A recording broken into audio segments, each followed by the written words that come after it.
আমি কীর্তন করতে গিয়েছিলাম কলকাতায়, দক্ষিণ 24 পরগনায়, বেহালার কাছে ঠাকুরপুকুরের অন্তর্গত কোনো এক মিল মালিকের বাড়িতে। আমি নাম বলবো না, শুধু ঘটনাটা বলছি। আমি যখন কীর্তন করতে গিয়ে তার বাড়ির সামনে দাঁড়ালাম, আজ থেকে অনেক বছর আগে, তখন এত ইউটিউব, ফেসবুক এসব ছিল না। এখন যেমন টিভিতে, মোবাইলে গান শুনতে পাচ্ছেন সবসময়, তখন এত সুযোগ ছিল না। বছর 10 আগেকার কথা বলছি আমি, তখন আমরা প্রথম গাইছি। বছর 10 আগে আমি যখন কলকাতায় কীর্তন করতে গেলাম, সেই ভদ্রলোকের বাড়িতে, বাড়ি দেখে মাথা ঘুরে যাবে, বাড়ির ছাদ দেখতে গেলে ঘাত তুলতে হবে এমনি করে। বিরাট ধনী, প্রচুর, অনেকগুলো মিল আছে, 18টা ম্যানেজার টাকার হিসেব রাখে। বাড়িতে প্রচুর ম্যানেজার ঘোরাঘুরি করছে, যারা অতিথি আপ্যায়ন করছে। আমাদেরকে খুব সুন্দর ব্যবস্থাই ছিল। দুপুর বেলা গিয়েছিলাম, প্রচন্ড খিদেও পেয়েছি। আমরা বলছি, মানে বাড়ির লোক তো আর নাই, ম্যানেজারকে বলছি যে বাবা সেবার কিছু ব্যবস্থা। বলছে ওই যে হল ঘরে সাজানোই আছে, জান সেবা। আমি ওখানে গিয়ে দেখছি মা 32 রকমের খাবার সাজানো আছে, স্টাইলিশ জায়গাতে, কিন্তু খাবার আছে 32 রকমের, খাবার দেবার লোক নাই। আমি দেখছি অন্যান্য সবাই কি করে খাচ্ছে, প্লেট নিচ্ছে আর যার যেটা খাবার ইচ্ছা তুলে তুলে খাচ্ছে, বুফে সিস্টেম। আমি তখনও বুফে সিস্টেম জানতাম না, গ্রাম বাংলার ছেলে আমরা। 10 বছর আগে তখন প্রথম বুফে দেখলাম। তা এবার আমি গিয়ে দেখছি লেখা আছে বিরিয়ানি খাবারের মধ্যে। এবার বিরিয়ানি দেখেই তো আমার মাথা ঘুরে গেছে। আমি বিরিয়ানি বলতে জানি নিতাই গৌর হরিবোল, সেই হরিবোল। এবার বিরিয়ানি দেখছি, তাতে আবার উকি দিচ্ছে কালো কালো এরকম বড় বড় পিস। আমার তো আর পা বাড়াতে সাহস হলো না। আমি জিজ্ঞাসা করছি, বলছি ওইগুলো কি? এতে সেই নাই তো? আমাকে বলছে না না, ওটা এঁচোড় বিরিয়ানি। আমি বলি ওরে বাবা, এঁচোড়েরও বিরিয়ানি হয়? বলছে প্রসাদ, ওটা অসুবিধা নেই, নিরামিষ প্রসাদ, আপনারা সেবা করুন। এবার খিদে তো মানবে না বাবা, ওই নিরামিষ প্রসাদই সেবা হলো। যা পারলাম সেবা করলাম, ভালোই গেল। ঘুম হলো, বিকেলবেলায় উঠলাম, সন্ধ্যেবেলায় আসর ছিল, আসর হলো, প্রচুর শ্রোতা, প্রচুর ভক্তের চরণ ধুলি পড়েছে। আমি আসরে দাঁড়িয়ে ভগবানের কাছে প্রার্থনা করলাম, প্রভু, ধনের ধনী অনেক আছে, মনের ধনী সবাই নয়। যার ঘরের আঙ্গিনায় এত ভক্ত বৈষ্ণবের চরণধুলি পড়েছে, এত ভক্ত প্রসাদ পাচ্ছে, মানুষকে দুমুঠো অন্ন দেওয়াটাও তো একটা পরম পুণ্যের কাজ। তা প্রভু গো, তুমি তাদের শরীর সুস্থ রেখো, তাদেরকে শান্তি দিও, মনে তাদের যেন আনন্দ থাকে, তাদের যেন জয় জয় হয়। আমি আসরে দাঁড়িয়ে প্রার্থনা করলাম মা, আর মনে খুব আশা নিয়ে আমি কীর্তনের শেষে একদম তৈরি হয়ে বসে আছি যে এবার অন্তত আমাকে বিদায় করতে আসবে। কিন্তু আমি অত ভাগ্যবান ছিলাম না। এখনকার দিনে অনেক মানুষ চিনে ফেলেছে মোবাইলে, টিভিতে দেখে, নানা জায়গায়। তখন তো এত প্রচার ছিল না। আমি বড় আশা করে বসে আছি, আরো আমার বয়স কম, বাচ্চা ছেলে তখন। আমি ভাবছি যার বাড়িতে এলাম, যে এত ধনী, তাকে দেখবো কেমন হয়, এরকম একটা ভাব। কিন্তু বিশ্বাস করুন, আমাদেরকে দেখা দিতে এলো না। ম্যানেজার দক্ষিণা তুলে দিল, দক্ষিণা নিয়ে আমি গাড়িতে উঠে গেলাম। আমার কান্না থামছে না গাড়িতে উঠে। এরা বলছে তোমরা কাঁদছো কেন? আমি বলছি যার বাড়ির মঙ্গলের জন্য ভগবানের কাছে আমি প্রার্থনা করলাম, আমি তাকে দেখতে পেলাম না। আমাকে বলছে দেখতে পাওনি তো কি হয়েছে, তুমি তোমার কর্ম করেছো, তুমি দক্ষিণা পেয়েছো, চলে গেছো, অত ভেবে তোমার লাভ কি? কিন্তু আমি কিছুতেই আমার মনকে শান্ত করতে পারছিলাম না। আমার খুব কষ্ট লাগছিল, বড় লজ্জা লাগছিল, বড় অপমানিত লাগছিল যে তাহলে সত্যি কৃষ্ণদাস নাম আমার, কিন্তু আজকে আমি অর্থের দাসী হয়ে গেলাম। যার মঙ্গলের জন্য গেলাম, সে এসে দেখার প্রয়োজনটা করলো না। দেখুন ভগবানের কি কৃপা জানেন। তারপরের দিনে ঠাকুর আমাকে কোথায় নিয়ে গেল? কলকাতা থেকে সোজা গেলাম ঝাড়খণ্ডে। ঝাড়খণ্ডের একটা প্রত্যন্ত গ্রামে আমি যখন দুপুরবেলা হয়ে পেরিয়ে গেছে, বিকেলবেলায় গিয়ে পৌঁছেছি, ওদের গ্রামে কারেন্ট একবার গেলে 6 ঘন্টা পর কারেন্ট আসে। আমি ঢুকেছি, একটা স্কুলে থাকার ব্যবস্থা করেছিল, বাড়িতে নয়, স্কুলে। তাদের সামর্থ্য নাই ভালো করে রাখার, যেটুকু সামর্থ্য ছিল। আমি সেইখানে ঢুকলাম, আর ঢুকেছি আর কারেন্ট চলে গেছে। কপাল খারাপ কেমন বুঝুন, 6 ঘন্টা কারেন্ট নাই, গরমের দিন। কষ্ট একটু হলো, গান গাইলাম, তাতেও খুব ঘাম ঝরলো, খুব ক্লান্তি, এতটা রাস্তা। তারপরে আবার কিন্তু গানের পরে যা ঘটলো মা, ওই গ্রামে হাট বাজারও নাই, একদম প্রত্যন্ত গ্রাম, খুব কষ্ট করে তারা জোগাড় করেছিল। ওখানে গিয়ে গান শেষে আমি বসে আছি, ঘাম মুচ্ছি, রাত অনেক হয়ে গেছে। এক মা দুধ গরম করে আমার কাছে এসেছে, বলছে বাবা আসবো? আসুন মা। বলছে বাবা এই দুধটা তুমি খাও, তুমি গান গেয়েছো, তোমার গলায় কষ্ট হয়েছে, খাও।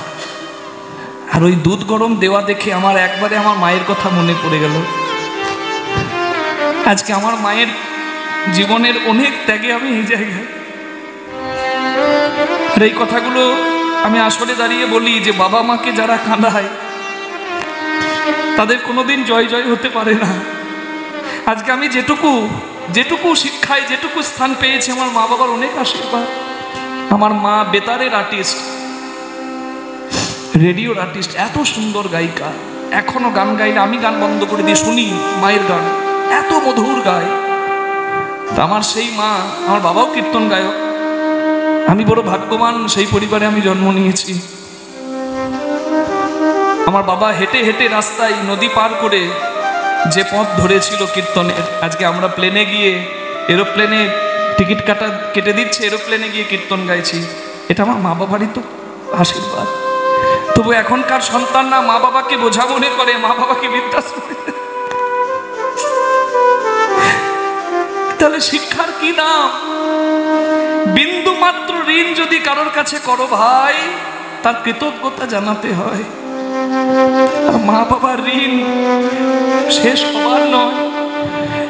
আপনার যদি আজকে ছেলে হয়, ওই ছেলেটাকে আপনি কিভাবে বড় করছেন আপনি বুঝতে পারবেন। ওই ছেলে যদি আপনাকে প্রতিদানে লাঞ্ছনা দেয়, ঘৃণা দেয়, সেটা কোনোদিন সহ্য করা যায়। তাই মা বাবাকে ভালোবাসুন, আপনাদের কাছে হাত জোড় করে প্রার্থনা জানাই। আমার মা প্রথম যখন আমি গান গাই আমার সঙ্গে আসতো, কিন্তু পরে মা তো বাতের পেশেন্ট, আর আসতে পারে না, ভালো করে হাতগুলো সোজাও হয় না, খুব কষ্ট পেয়েছে। তা আমার মা এখন আসে না, কিন্তু আমার মা যখন প্রথম আসতো, যে গ্রামে কীর্তন থাকতো সেই গ্রামে যে কোনো বাড়ি থেকে হোক জোগাড় করে গরম দুধ না হয় গরম চা ঠিক গানের পরে জোগাড় করে এনে দিত। মায়ের ভালোবাসা, ছেলের কষ্ট মা ছাড়া কে বুঝবে ভালো? ময়দা বলো, রুটি বলো, ভাতের সম নয়, মাসি বলো, পিসি বলো, মায়ের সম নয়, ভাই বলো, বন্ধু বলো, ভগ্নী কাঁদে 3 দিন, মা জননী কাঁদে, মা বাঁচে যতদিন। মা যদি মরেও যায়, শ্মশানে হার থাকে পোতা, শ্মশান থেকেও কাঁদে, মা বাঁচা রইলি কোথা। মা জননীর কিবা দুঃখ বলিব কেমনে, জেনেছিলেন মা কৌশল্যা যেদিন রাম গেল বনে। মা তো মা হয়। আমার মায়ের কথা মনে পড়েছে, আমি বলছি ও মা, আমি তুমি দিয়ে বলছি, কারণ মা খুব আপন ডাকতো, আমি তুমি দিয়ে বলছি, আপনি বলছি না। মা তোমাকে দেখে আজকে আমার মায়ের কথা মনে পড়লো, তুমি আমাকে ভালোবেসে দুধ দিলে, মা তুই ভালো থাকো। আমাকে বলছে বাবা যদি আমি মা হই তাহলে মায়ের ঘরে একবার পায়ের ধুলো দেবে না? তুমি তো রাতে এখানে থাকবে, তা সকালবেলায় আমার বাড়িতে গিয়ে একটু মিষ্টি জল সেবা করে যাবে। আমার এত ভালো লাগলো মায়ের ভালোবাসা দেখে। আমি বলি মা শুধু মিষ্টি জল কেন, আমার কাছেই তো গান আছে, আমি একবারে দুপুরবেলা সেবা করে যাব, আমি সবাইকে নিয়ে যাবো তোমার বাড়ি, তুমি আয়োজন করো। আমি বলে দিলাম, মা বলে বেশ বাবা। মা চলে গেল। কিছুক্ষণ পর কমিটি এলো, দেখা করলো। কমিটি আমাকে বলল, কৃষ্ণদাস বাবু আপনি যে ওই মায়ের বাড়ি সেবা করবেন বললেন, এতগুলো মানুষকে ভালো মন্দ খাওয়াবার ক্ষমতায় বুড়ি নাই। একটা গরু আছে, গরুর দুধ বিক্রি করে তার ঘর চলে, ঘরে অনেকগুলো লোকও আছে, আপনাদেরকে ভালো মন্দ খাওয়াতে পারবে? আপনি তো বলে দিলেন। আমার আবার নিজেকে ঘৃণা লাগছে। আমি মনে মনে করলাম যা করতে যাচ্ছি সব খারাপ হচ্ছে। আমি ভালোবেসে বলে ফেললাম, এখন ওই মা যদি জোগাড় করতে না পারে সে কত কষ্ট পাবে। রাত অনেক হয়েছে, রাত তো মাকে নিষেধ করতে পারবো না। ঘুম যখন ভাঙছে তখন প্রায় দুপুর হয়ে গেছে, বেলা হয়ে গেছে, দুপুরের কাছাকাছি।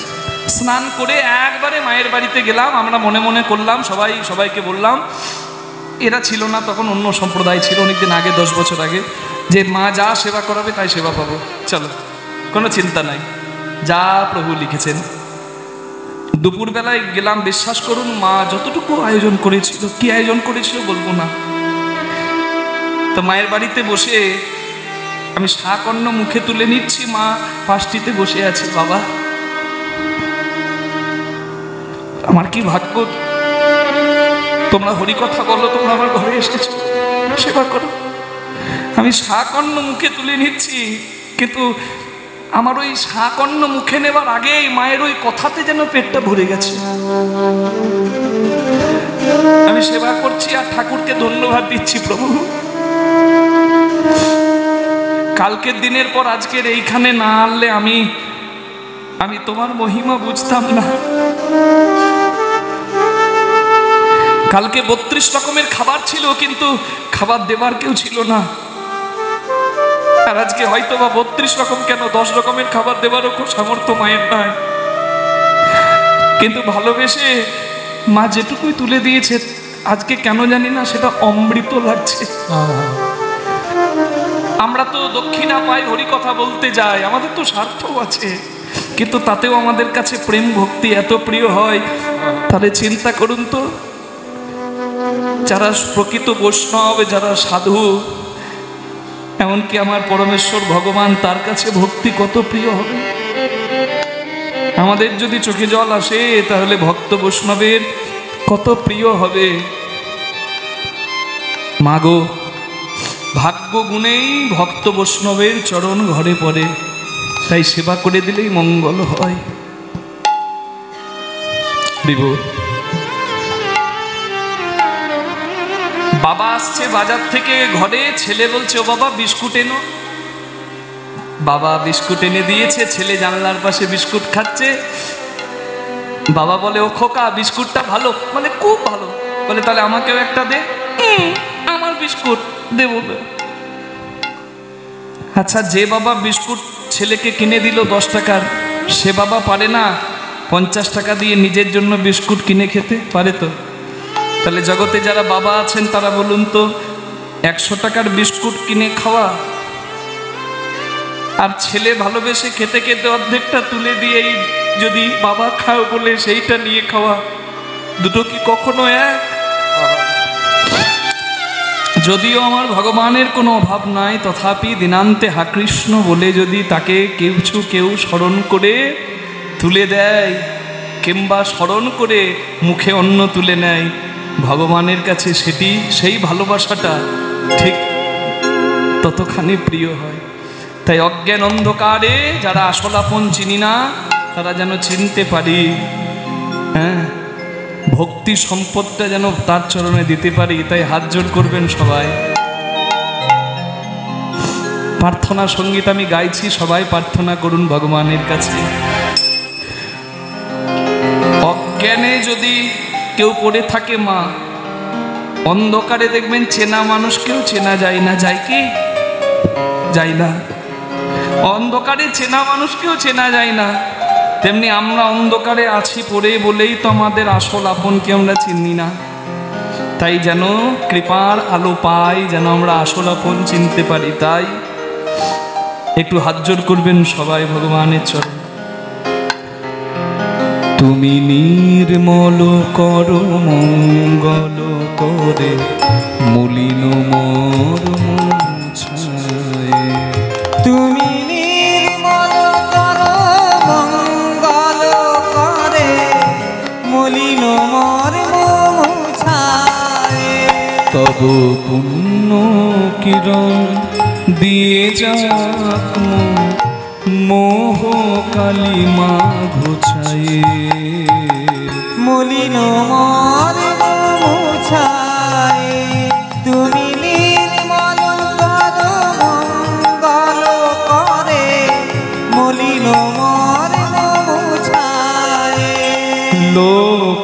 শূন্য লক্ষ বাসনা ছুটিছে গভীর আধারে, জানি না কখন ডুবে যাবে কোন অকুল গরল পাথারে। ছেলে যদি পুকুরের জলে ডুবে যায়, পাড়ার লোক দেখতে পেলে লোক ডাকে, কার ছেলে গো, এই দেখো জলে ডুবলো।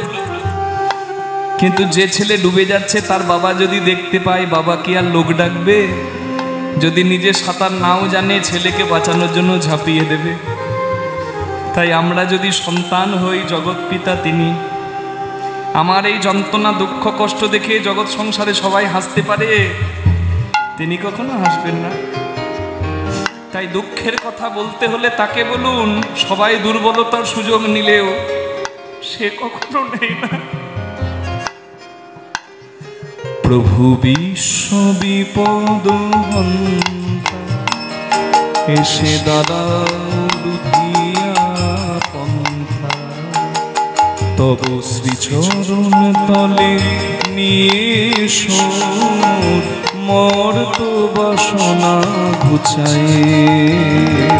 মলিন মন নিতাই গৌর হরি, তুমি নির্মল করো মঙ্গল করে, মলিন মর্ম বুঝায়। তুমি নির্মল করো মঙ্গল করে, মলিন মর্ম বুঝায়। না না দাঁড়াবে না, না না দাঁড়াবে না। অহংকারের ঘরে বৈষ্ণব ভক্ত বেশিক্ষণ দাঁড়াবে না। কারণ অহংকারীর অন্ন যদি পেটে যায়, পাপীর অন্ন পেটে গেলে, পাপীর ঘরের জল পেটে গেলে ভজন ভক্তি নষ্ট হয়। নিতাই গৌর হরি বল। তাই শাক ভাত হলেও, শাক অন্ন হলেও ভক্তের ঘরের কিংবা সদাচারীর ঘরের অন্ন গ্রহণ করো, অপরাধী অহংকারীর ঘরের নয়। নিতাই গৌর হরি হরি বল। তাই নারদ মুনি চিন্তা করছে যে এত রেগে আছে যে তার হয়েছে তা। হ্যাঁ, কি কি হলো? মন খারাপ নাকি? হ্যাঁ, মন খারাপ মনে হচ্ছে? না না, এখানে দেখছেন কেন? এখানকার কথা নয়, ওখানে নারদমুনি এসে ভৃগুমুনি দক্ষ রাজাকে বলে, মন খারাপ মনে হচ্ছে? বলে, মন খারাপ নয়, প্রতিশোধের আগুন জ্বলছে আমার বুকে। ভৃগুমুনির যজ্ঞে সবাই আমাকে দেখে প্রণাম করলেও আমার ছোট জামাই শিব প্রণাম করে না। শিব ভাঙর ভোলা, শিবকে শিক্ষা না দিতে পারলে আমার শান্তি হবে না।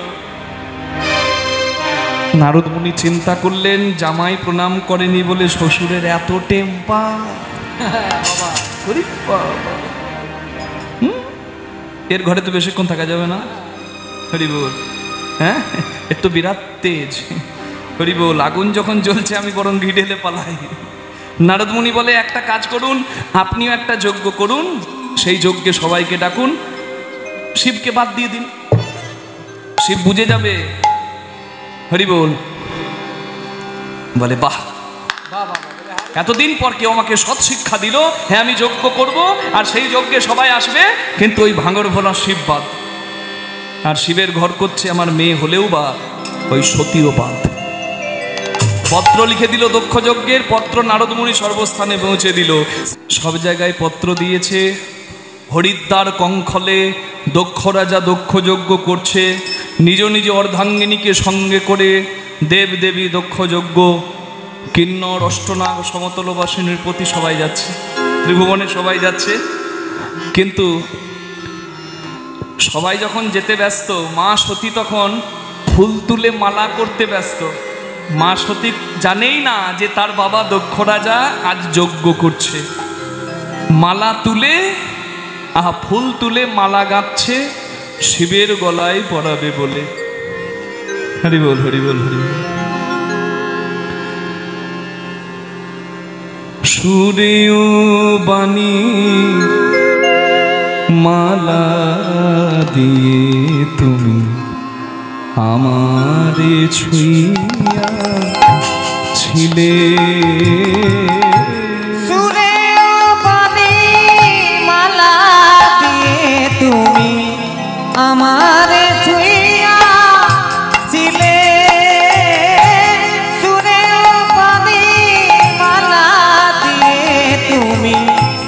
আমারে ছুঁইয়া ছিলে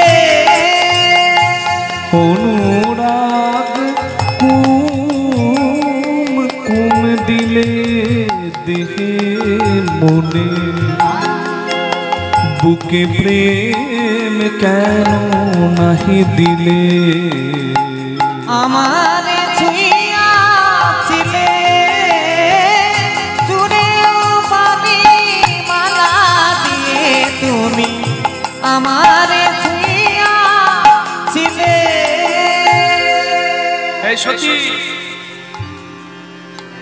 ছুঁইয়া ছিলে সবাই গেল, তুই যাবি না? কোথায়? আরে বাবা যজ্ঞ করছে, দক্ষ যজ্ঞ, তোকে বোধ হয় তাহলে নিমন্ত্রণ করেনি। না না, আমার স্বামী তো আলা ভোলা, সে বোধ হয় বলতে ভুলে গেছে। তোমরা যাও, আমি আসছি। মা সতীর অভিমান হলো, তাহলে আমার প্রভু কি জেনেও আমায় জানায়নি যে আমার পিতার বাড়িতে আজ আনন্দের উৎসব? জড়ায়ে ধরিয়া কেন ফিরে গেলে বলো কো অভিমানে? কেন জাগে না আর সে মাধুরী রস আনন্দ প্রাণে, রস আনন্দ প্রাণে? তোমারে না বুঝেছিল আমি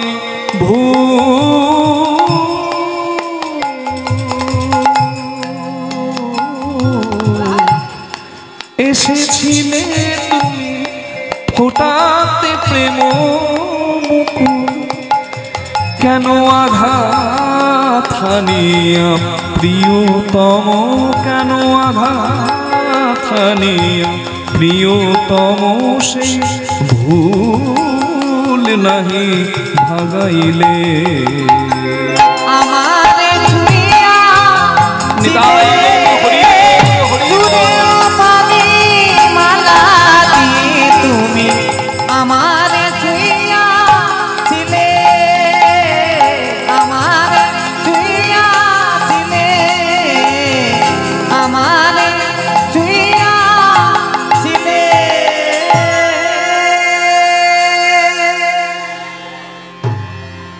শিবের গলায় মালা দিয়ে মা সতী জিজ্ঞাসা করে, আচ্ছা প্রভু আপনি জানেন তো খবরটা যে আমার বাবা যজ্ঞ করছে?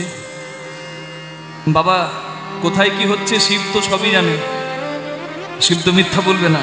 বলে হ্যাঁ সত্যি আমি জানি। হ্যাঁ জানেন, আর আমাকে বলেননি আমি সাজবো কখন, আমি ব্যাগ গোছাবো কখন, আমি বাবার বাড়ি যাব কখন? আমার দেরি হয়ে গেল না? এটা কি করলেন আপনি? সত্যি তোমার বাবা যজ্ঞ করছে আমি জানি, কিন্তু তোমার বাবা আমাকে নেমন্তন্ন করেনি কেন? আসলে ভৃগুমুনি যজ্ঞে সবাই তোমার বাবাকে প্রণাম করেছে, তো আমি ধ্যানস্থ ছিলাম, উঠে দাঁড়িয়ে প্রণাম করিনি বলে তোমার বাবার অভিমান হয়েছে, তাই আমাকেও ত্যাগ করেছে। আমাকে অপমানিত করার জন্যই তো তোমার বাবার এই যজ্ঞ। আর তুমি আমার স্ত্রী বলে তোমাকেও ত্যাগ করেছে। না না, অসম্ভব, হতে পারে না। আমার বাবা আমাকে ত্যাগ করবে? এটা হতেই পারে না। আমি যাব, আমি বাবার। না সত্যি তুমি যাবে না? না আমাকে যেতে হবে। সত্যি তুমি যাবে না? ওখানে আমার অপমান হবে, তুমি সহ্য করতে পারবে না। না স্বামী, আমাকে যে যেতেই হবে। আমাকে বাবাকে প্রশ্ন করতে হবে, কেন আমার স্বামীকে বাদ দিয়েছিস? নিষেধ করা সত্ত্বেও মা সতী ছুটে গেল। গয়না নাই, ভালো শাড়িও নাই, তবু যেন মাকে কত অপরূপা সুন্দরী লাগছে। চলে যাচ্ছে দক্ষরাজের দক্ষ যজ্ঞে। এত গয়না বেটি কোথায় পেলি? গয়না বেটি কোথায় পেলে? গয়না বেটি কোথায় পেলে? গয়না শৃঙ্গির ওপর ভৃঙ্গি হয়ে, শৃঙ্গির ওপর ভৃঙ্গি হয়ে তুই বাপের বাড়ি চলে। এত গয়না, এত গয়না, এত গয়না বেটি কোথায় পেলে? গয়না বেটি কোথায় পেলে? গয়না অবস্থা তোর আছে জানা,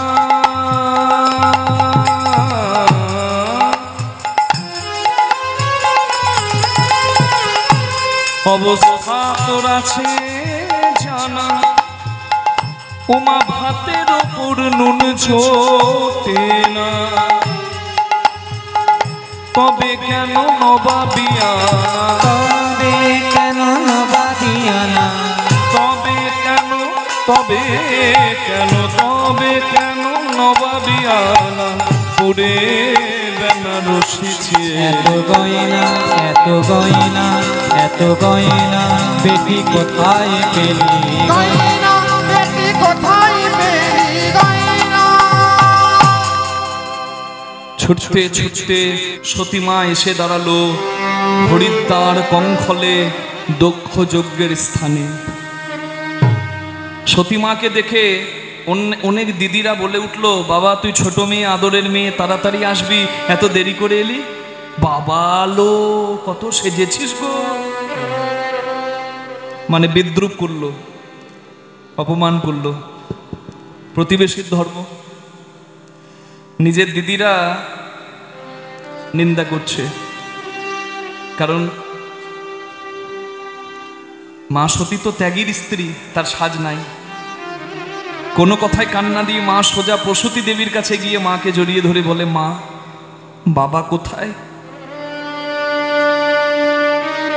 মা এত দেরি করলি, যা তোর বাবা বোধহয় যজ্ঞে বসে গেছে, যা বাবার কাছে দেখা করে আয়। মা সতী বাবার কাছে যেতেও লজ্জিত বোধ করছে, কেন জানেন? আসলে নেমন্তন্ন নাই তো, বিনা নেমন্তন্নে আসা যায় গুরুর বাড়ি, আসা যায় হিতৈষীর বাড়ি, বন্ধুর মেয়ের বিয়ে। আপনি নেমন্তন্ন না থাকলেও যদি আসেন, বন্ধুর খুশি হবে। গুরুদেব নেমন্তন্ন না করলে, গুরু বাড়ি গেলে গুরুদেব খুশিই হবে যদি কাজে সাহায্য করে দেন। আর এমন একটা জায়গা, সেখানে তো আমার নিমন্ত্রণ লাগে না, দরজা সবার জন্য খোলা, সবাই এসে বসে পড়ে। কি জায়গা বলুন তো? হরিবাসর। এই ছোট্ট বুনু আমার উত্তর দিয়েছে, খুব ভালো। হ্যাঁ, তাহলে বিনা নিমন্ত্রণতে যাওয়া যায় হিতৈষীর বাড়ি, গুরু বাড়ি, কিন্তু যদি ইচ্ছা করে বাদ দেয় তাহলে যে কোথাও যেতে নাই।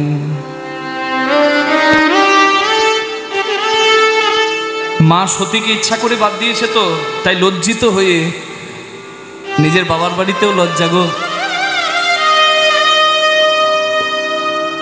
লজ্জিত হয়ে এক পা দুপা করে এগিয়ে গেল মা যজ্ঞপুরীর ভেতরে। চৌকাঠের ভেতরে একটা চরণ দিয়েছে, আর একটা চরণ তখনও চৌকাঠের বাইরে। বাবাকে দেখে মা সতী বলে উঠল, ভেতরে যত কষ্ট জমানো ছিল সব বেরিয়ে গেল মা সতীর কথায়। মা সতী বাবার দিকে তাকিয়ে বলে, বাবা,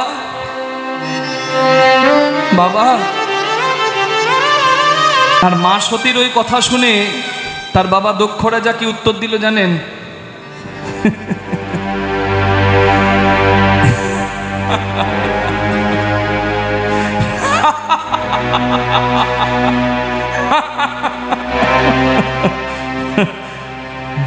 এসে গেছে, এসে গেছে, আসবে না, আসবে না তো কি? কার কত দৌড় আমার জানা আছে। আরে ও খেতে পাই না, পড়তে পাই না, সাজতে পাই না, ভিখারির ঘর করছে, এখানে খাবার দেওয়া হচ্ছে, গয়না দেওয়া হচ্ছে, তাই তো নিমন্ত্রণ নাই, তবু নির্লজ্জের মতো মুখ দেখাতে এসেছে। যেমন তার উলঙ্গ স্বামী, তেমন তার স্ত্রী। এত বড় বড় কথাগুলো কে বলেছে জানেন? মা সতীকে তার নিজের জন্মদাতা বাবা। হরি বল। কোনো মেয়ে নিজের বাবার মুখে এই কথাগুলো মেনে নিতে পারবেন? এখানে তো অনেক মেয়েরা বসে আছেন, হতে কোনো মেয়ে এই গ্রামের বৌমা, কোনো মেয়ে আবার এই গ্রামের মেয়ে। আপনাদেরকে আমি কষ্ট দিতে চাইনি না, কষ্ট দিতে চাইছি না, শুধু একটু 5 মিনিট আমাকে সময় দেবেন। আমি আপনাদের একটা দিনের কথা মনে করাবো। জানি আপনাদের কষ্ট হবে, কিন্তু একবার না ভাবলে আজকে মা সতীর দুঃখ বুঝতে পারবেন না। আস্তে একটা মেয়ে অনেক কষ্ট যন্ত্রণা সহ্য করে সন্তানের মা হয়, কিন্তু সন্তান যখন মা বলে ডাকে, দেখবেন মেয়ে ওই মায়ের কষ্ট কোন দিকে চলে যায়। সন্তান সুখ এমন সুখ। কিন্তু মেয়ে যে বাবার বাড়ি ছেড়ে শ্বশুর বাড়ি যায়, সেই কষ্টটা ভুলিয়ে দেবার মতো ওষুধ কোনো কোম্পানি বের করেছে? কোনো ওষুধ আছে কি? সেই কষ্টটা ভুলিয়ে দেবার মতো ওষুধ কিন্তু কোথাও নাই। ভালো করে লক্ষ্য করবেন, একটা মেয়ের যখন বিদায় হয়, সিঁদুরদান হয়ে গেছে, ধান দুব্বা দিয়ে সবাই আশীর্বাদ করছে।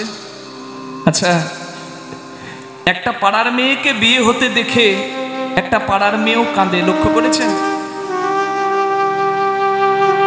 আচ্ছা, পাড়ার মেয়েকে বিয়ে হতে দেখে পাড়ার মেয়ে কাঁদে কেন? কেন কাঁদে বলুন তো মা?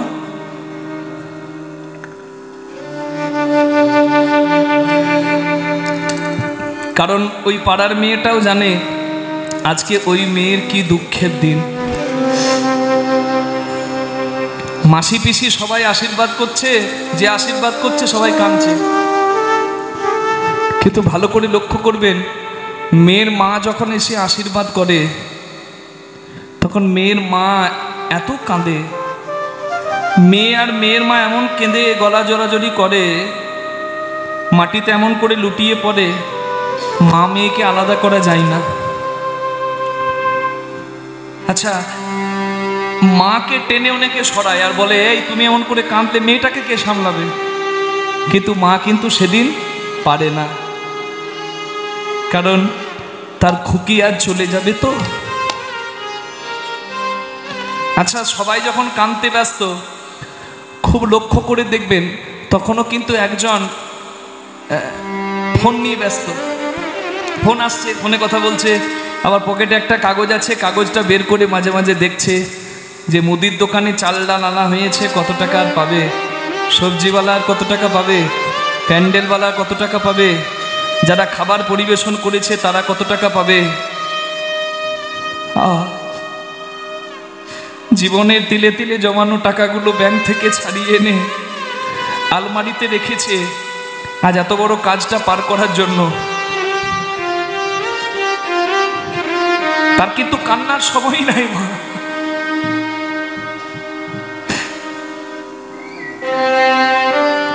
তার কান্নার সময় নাই, সে কাঁদলে এত বড় দায়িত্বটা পার হবে গো।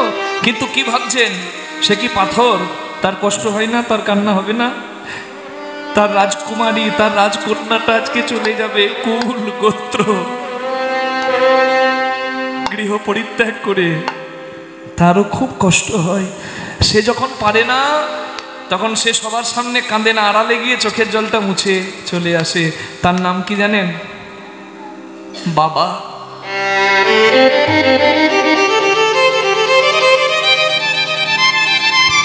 আমি চোখের সামনে আমার বাবাকে দেখেছিলাম, তাই আপনাদের সামনে বলতে পারছি। যেদিন আমার দিদি বিদায় হয়েছিল,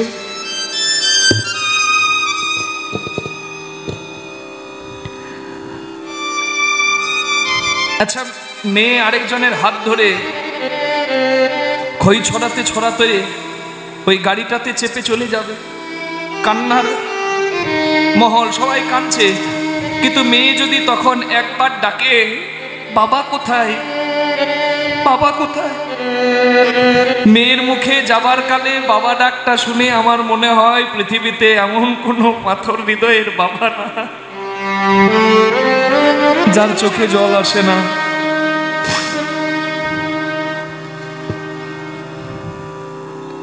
আচ্ছা, মেয়ে,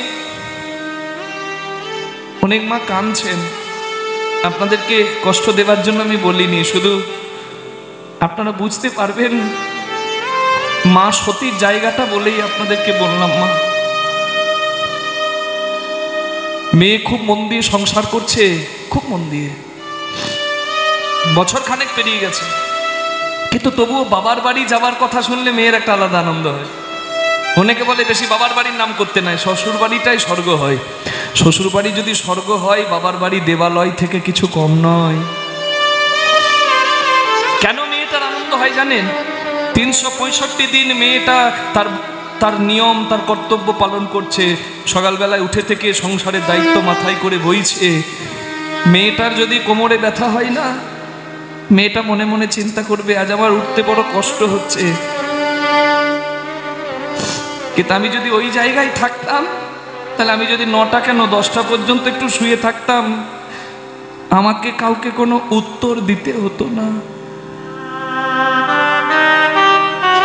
মেয়ে মনে মনে ভাবে যে আমি প্রতিদিন সবার জন্য রান্না করে সবাইকে সেবা করাই, আমারও একদিন ইচ্ছা করে কেউ আমাকেও রান্না করে হাতে তুলে খাওয়াবে। আর এই সব ইচ্ছা পূরণ হয় কোথায় বলুন দেখি? বাবার বাড়িতে। হ্যাঁ, তবে 2-1জন ভাগ্যবতী মেয়ে আছে যার শ্বশুর বাড়িটাও স্বর্গতুল্য, তবে সেই ভাগ্যবতী সবাই হয় না। মেয়ে যদি আসে, বাবা বাস স্ট্যান্ডে দাঁড়িয়ে থাকে, বাজারে এসে দাঁড়িয়ে থাকে, আমার মেয়ে আসবে গো, মেয়ে জামাই আসবে, আমার মেয়ে আসবে।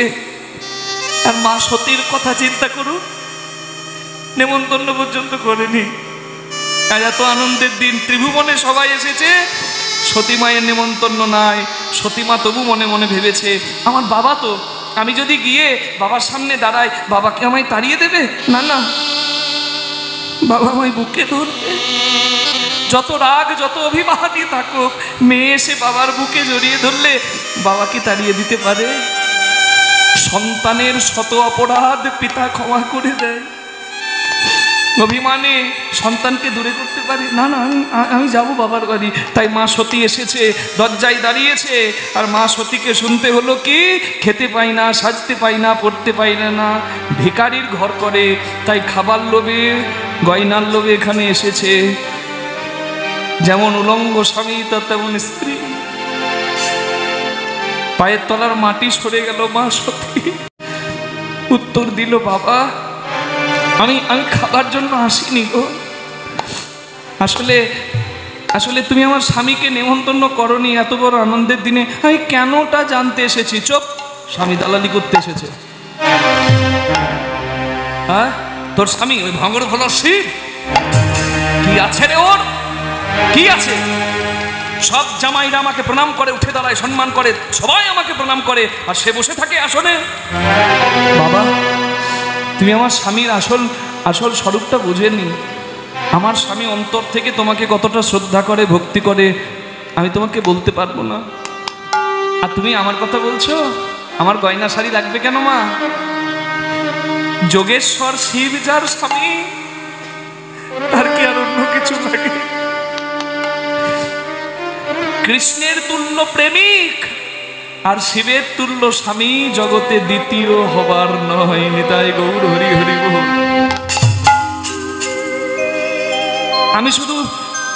আমি শুধু তোমাকে বোঝাতে এসেছি বাবা, শিব কথাটির অর্থ হচ্ছে মঙ্গল। তুমি যজ্ঞ করছো আর সেখানে শিবকে বাদ দিয়েছো, তোমার যজ্ঞ মঙ্গলের হবে? এ তো অহংকারের যজ্ঞ বাবা। এই চুপ, বের হও চোখের সামনে থেকে, দৌড়। বাবা, তুমি তাড়িয়ে দিলেও আমার যে যাবার জায়গা নাই বাবা। বাবার ঘর, স্বামীর ঘর, মামার ঘর, ছেলের ঘর, কোথায় তোমার ঘর নারী? কোথায় তোমার ঘর? বাবা গো, আমি স্বামীর অনুমতি না নিয়ে, স্বামীর কথা না শুনে তোমার ঘরে এসেছি। আমি কি মুখ নিয়ে স্বামীর দরজায় ফিরে যাব? না, ওই মুখ আর আমার নাই। আর তুমি দাঁড়িয়ে স্বামী নিন্দা করছো, তোমার ঘরে থাকার ইচ্ছাও আমার নাই। আমার ঘৃণা লাগছে আমার এই শরীরটাকে। তোমার মতো অহংকারী রক্ত আমার শিরায় শিরায়, ধমনীতে ধমনীতে বইছে।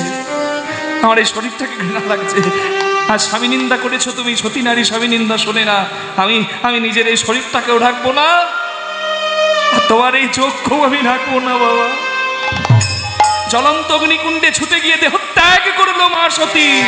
শিবে নিন্দা শুনে সতী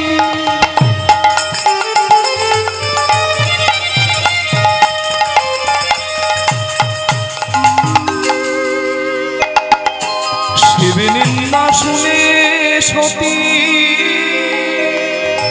সহিতে না পারিল। না আর বাঁচি না রে আমি, শিব নিন্দা শুনে সতী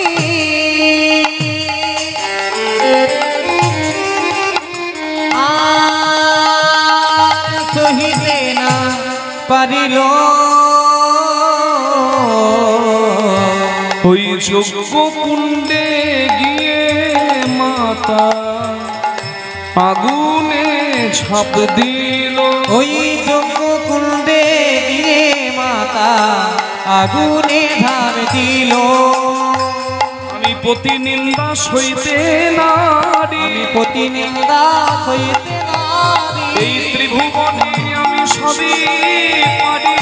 প্রতিনিন্দা সইতে নারি, ত্রিভুবনে সবই পারি, প্রতিনিন্দা সইতে নারি। ওই যজ্ঞ কুণ্ডে গিয়ে মাতা আগুনে ঝাঁপ দিল। জ্বলন্ত অগ্নিকুণ্ডে ঝাঁপ দিয়ে সোনার মা কুৎসিত কালো বর্ণের হলো। নন্দী ভৃঙ্গি পারল না বাঁচাতে, বাবার কাছে গিয়ে কাঁদে কেঁদে মায়ের দশা বর্ণনা করলো। আর সতীর দশা শুনে শিব জটা আছাড় মারল মাটিতে। যে শিব নিজের নিন্দা এই কানে শুনে এই কানে বের করে দেয়, সে যখন শুনেছে সতী নাই, শিবের থেকে রুদ্ররূপের আর দ্বিতীয় কেউ নয়। শিবের জটা থেকে জন্ম নিল বীরভদ্র, শিবংশে জন্ম তার। বলে বাবা কি আদেশ, যে অহংকারে যজ্ঞ করছে সেই যজ্ঞ বন্ধ করো। তাই বীরভদ্র আগে আগে যাচ্ছে, পেছনে যাচ্ছে ভূতগণ যজ্ঞ পণ্ড করতে। আগে যাই বীরভদ্র, পিছে ভূতগণ। হরি আগে যায় বীরভদ্র, পিছে ভূতিগণ। আগে যাই বীরভদ্র, পিছে ভূতিগণ। দক্ষালয়ে এসে দিল দর্শন, দক্ষালয়ে এসে দিল দর্শন। আর রাখবো না গো, আর রাখবো না গো, অহংকারীর যজ্ঞ রাখবো না গো। অহংকারী যজ্ঞ রাখবো না গো, অহংকারী যজ্ঞ পণ্ড করিব, অহংকারী যজ্ঞ আজি পণ্ড করিব। অহংকারী যজ্ঞ জয় গৌর হরি। অহংকারী যজ্ঞ ভেঙে আজ পণ্ড করবো, অহংকারী যজ্ঞ ভেঙে আজ পণ্ড করবো। রাখবো না গো, দক্ষ যোগে আসি দিল দর্শন। এই ধর। ধর ধর ধর ধর ধর। যত খুঁটি ছিল খুঁটিগুলো ধরে টান দিল। আর খুঁটি যদি ধরে টান দেয় প্যান্ডেল থাকবে গো? প্যান্ডেল পড়ে গেছে। যেখানে পবিত্র জায়গা ছিল সেই জায়গায় মূত্র বিসর্জন করেছে। যেভাবে নষ্ট করা যায় সেভাবে নষ্ট করছে, কারণ ওটা তো মঙ্গলের যোগ্য নয়। অহংকারের পরিদর্শন, অহংকার প্রদর্শন। তা ভৃগুমুনি ছুটে এসেছে, বলে এই ভূতের দল করছিস কি তোরা? আর ভৃগুমুনির উচ্চবাচ্য শুনে, ভৃগুমুনির সাদা চুল, সাদা দাড়ি, সাদা পৈতে, সাদা ধুতি, সব সাদা, শুধু ভেতরে কাদা। তাই ভৃগুমুনির দাড়িটা ধরে টান দিয়েছে বীরভদ্র। এই বেশি কথা। ভৃগুমুনি ভাবে ধুতি ধরে বাবা আমি পালাই, যার ঠেলা সে বুঝুক। তাই ভৃগুমুনি চলে গেছে, এবার দাঁড়িয়েছে দক্ষ রাজা। এসে গেছে ভূতের দল, যেমন মালিক তার তেমন চেলা। হেই তোদের সঙ্গে কি কথা বলবো, তোদের বাপকে ডাক, অনেক দিনের হিসেব বাকি আছে আমার। শিব নিন্দা যখন বীরভদ্র শুনেছে, সে কি সহ্য করবে? হাতে ছিল ত্রিশূল, ছুড়ে মারল দক্ষ রাজার দিকে। হ্যাঁ, সেই ত্রিশূল এসে অহংকারী দক্ষ রাজার মস্তক ছেদন করে দিল। তুমি ভেবেছ কি মনে, তুমি অহংকার করবে, তুমি অপরাধ করবে, তুমি পার পেয়ে যাবে, ভাবছোটা কি? পাপের কলসি ভর্তি হলে পায়ের তলার মাটি থাকবে না দাঁড়াবার জন্যে। তুমি ভেবেছ কি মনে, এই ভুবনে তুমি যাহা করে গেলে কেহ জানে না। বারে বারে আর আশা হবে, রে মোনা মা, বারে বারে আর আশা হবে না। ওরে মোনা মা, বারে বারে আর আশা হবে না। তুমি যাহা করে গেলে আসিয়া হেথায়, চিত্রগুপ্ত লিখিয়া রাখিলে খাতায়। তুমি যাহা করে গেলে আসিয়া হেথায়, চিত্রগুপ্ত আসিয়া নিয়তিকে নামার নিয়তে কাউকে ছাড়ে না। তোমার বিচার করিবে সেই বিধাতায়, বিচার কারো করিবে সেই বিধাতা। তার কাছে ফাঁকি চুকি কিছু চলে না। বারে বারে বারে বারে তাই বললো হরি বল। আশা হবে না রে মন আমার। বারে বারে আশা হবে না ওরে মন আমার। বারে বারে আশা হবে না। হরি বল হরি বল হরি বল। মাথা কাটা গেল, কিন্তু নারী যদি সুনুরি হয় পুরুষকে তুলতে পারে। নারী আনারি হলে একটা নারী পুরুষ কেন সংসারও ধ্বংস করতে পারে। আনারি নয়, সুনুরি হবেন মা। স্বামীর মঙ্গল করতে পারে স্ত্রী। ধর্মপথে স্বামী থাকলে সাহায্য করবে সহধর্মিনী, আর অধর্মপথে থাকলে স্ত্রী ধর্মপথে আনবে। এটা হচ্ছে স্ত্রীর কর্তব্য। তাই আপনারা সুনুরি হবেন, সংসার আনন্দের হবে। হরি বল। স্বামী পুণ্য করলে পুণ্যের ভাগ পাবেন। আচ্ছা, স্বামীর মাথা কাটা গেছে, মা প্রসূতি দেবী শিবের কাছে গিয়ে গড়াগড়ি খাচ্ছে, স্বামীকে বাঁচান। শিব তো অল্পতেই খুশি হয়ে যায়। আশুতোষ শাশুড়ি মা তো মাতৃতুল্য, বলে বেশ আপনি এমন করে বিচলিত হবেন না, যা হবার হয়ে গেছে। আমি আমি আমি দক্ষরাজের মাথা ব্যবস্থা করে দিচ্ছি। মাথা কাটা গেছে, সুমেরু পর্বতে গিয়ে মাথা পড়েছে।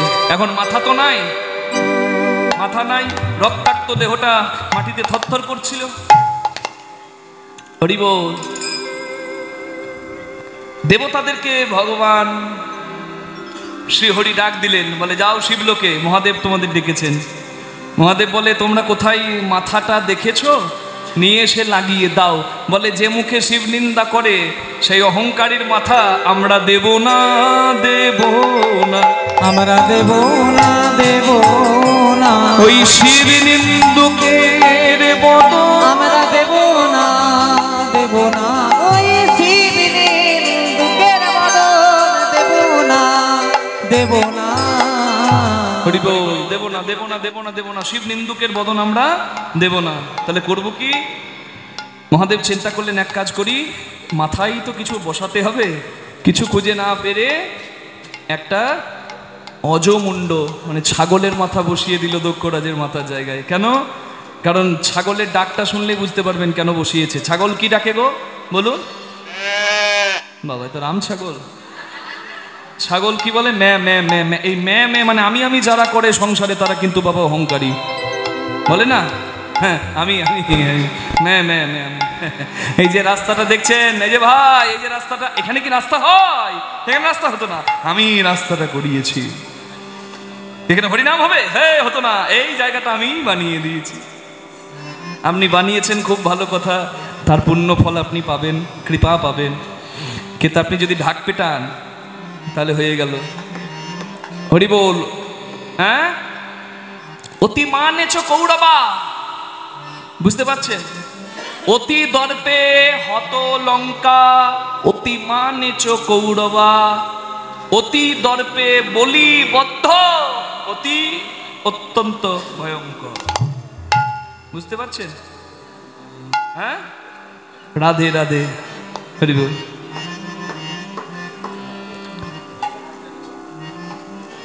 তাই অহংকার জানিয়ে সেই অহংকারের বিষয়গুলো ভেবে দেখো, একটাও তোমার নয়। একটা গান আমাকে বলেছিল দাদা গাইতে, মনে পড়ে গেল।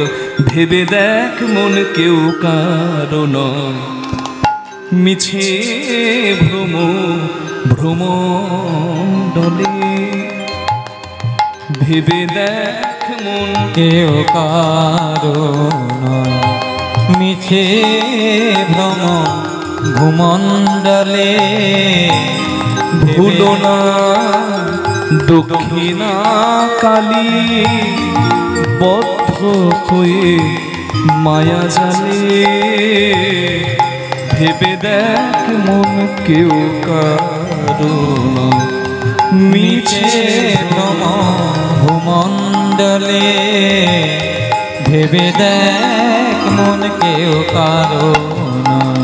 তুমি যার জন্য মরো ভেবে, সে কি তোমার সঙ্গে যাবে? যার জন্য মরো ভেবে, সে কি তোমার সঙ্গে যাবে?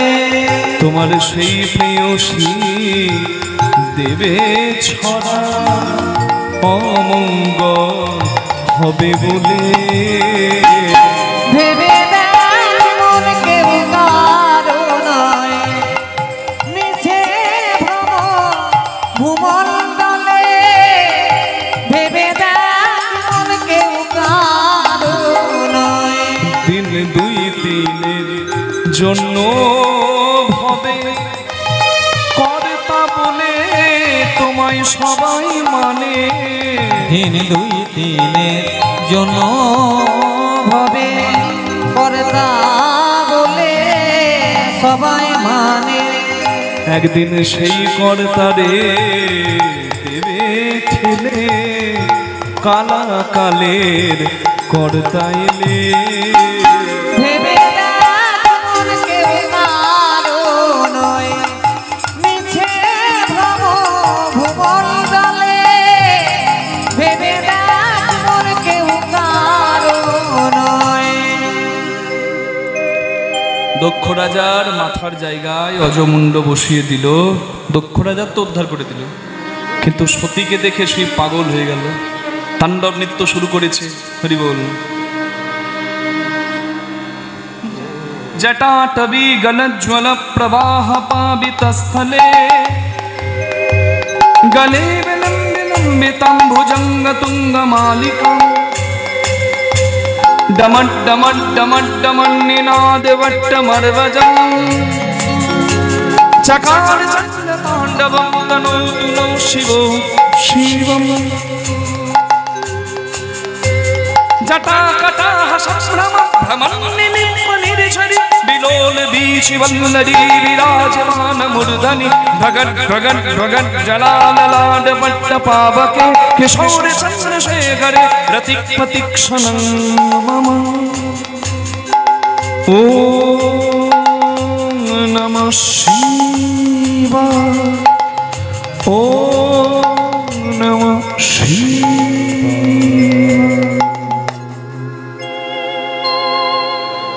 জগৎকে বাঁচাতে ভগবান সুদর্শন চক্র দিয়ে সতী মায়ের দেহটাকে 51 ভাগে ভাগ করলো। 51 সতীপীঠ হলো। শিব ধ্যানস্থ হলো।